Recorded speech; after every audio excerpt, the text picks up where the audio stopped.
আসসালামু আলাইকুম সবাইকে। আমরা গত সপ্তাহে কুয়াকাটা গিয়েছিলাম, তো ওই ট্যুরের কিছু ছোট ছোট ক্লিপ আমি রেখেছিলাম সবার সাথে শেয়ার করার জন্য। তো আমরা যখন রেডি হচ্ছিলাম আমি একটু ভিডিও করে রেখেছিলাম। সেই তো আমরা এখন একদম বের হওয়ার আগ মুহূর্তে আমরা ভিডিও করেছিলাম আর কি। আমরা রেডি, তো তারপরে আমরা গাড়ি করে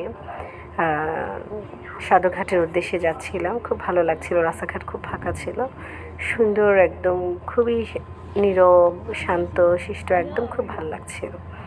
তারপরে আমরা সদরঘাটে এসে আগেই আমরা বুকিং করে রেখেছিলাম কেবিনের জাহাজে, আর আমরা বাসের টিকিট পাইনি, তার জন্য আমরা জাহাজে করে যাচ্ছিলাম।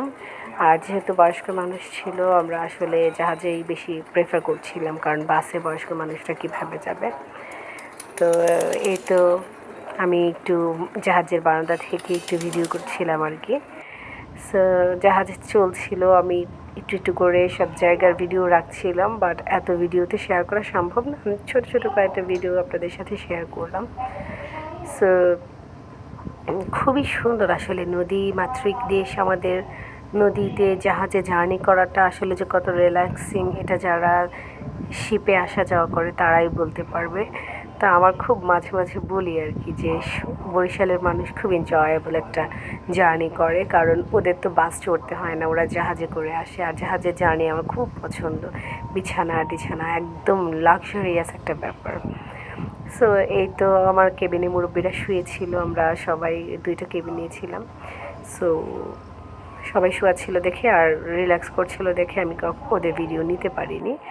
আর কেউ আসলে নিজেকে ভিডিওতে শো করতে চায় না আর কি। তো আমরা যখন অলমোস্ট কাছাকাছি, কুয়াকাটা শহরের কাছাকাছি, তখন একটু একটু করে আমি ভিডিও রেখেছিলাম আর কি। তো এই তো এটা মনে হয় রূপপুর পারমাণবিক বিদ্যুৎ কেন্দ্র। তো এখান থেকে আমরা একটা, তো এটা রূপপুর পারমাণবিক বিদ্যুৎ কেন্দ্র। আমি আসলে শিওর না, যারা ওইখানকার ওরা বলতে পারবে। তারপরে এটা একটা তিন নদীর মোহনা ছিল, ওই এরিয়াটাকে আমরা ক্রস করে, আমি আসলে সব ভিডিও এলোমেলো হয়ে গেছে। সো এই এরিয়াটা পার করে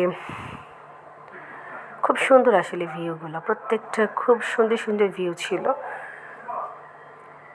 তো আমরা একদম কাছাকাছির উপর পারমাণবিক বিদ্যুৎ কেন্দ্রের এক পাশে এরকম দেখাচ্ছিল, আরেক পাশে এরকম দেখাচ্ছিল, খুব সুন্দর ছিল, অনেক ভিউগুলো এত সুন্দর।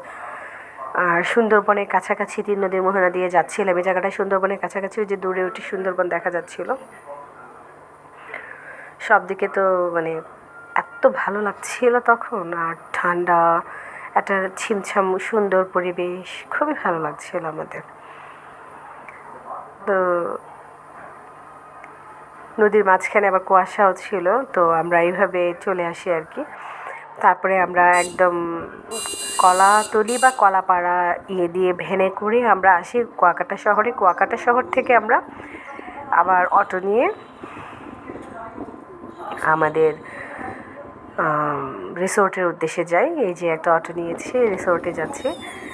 তো আমার বেবি, আমার হাজব্যান্ড, আমার মা, আমার শাশুড়ি সবাই খুব মজা পাচ্ছিল, কারণ ওইখানে না রিক্সা ব্যাপারটা নেই, খুব কম। এ ধরনের অটো আছে, আর হচ্ছে ভ্যানের উপরে বিছানা দেয়া থাকে, সবাই মিলে ভ্যানে করে যাও। এখন বয়স্ক মানুষ তো আর ভ্যানে বসতে পারে না, ওরা ভয় পায় চিৎকার করে। আর আমার মেয়ে খুব মজা পায়, ওই ভ্যানটাকে ডাকে গরুর গাড়ি। কী যে ভালো লাগছিল, যে এত হাসছিল। ওই যে যখনই ভ্যানে উঠতাম তখনই বলতো যে গরুর গাড়ি করে যাচ্ছে, খুবই সুন্দর আসলে। তো ছিমছাম একটা গ্রামের ভিতর দিয়ে আমাদেরকে নিয়ে যাচ্ছিল আমাদের রিসোর্টের দিকে, ভীষণ ভালো লাগছিল। আমি পরে আমাদের রিসোর্টের ভিডিওগুলো দেবো আপনাদেরকে।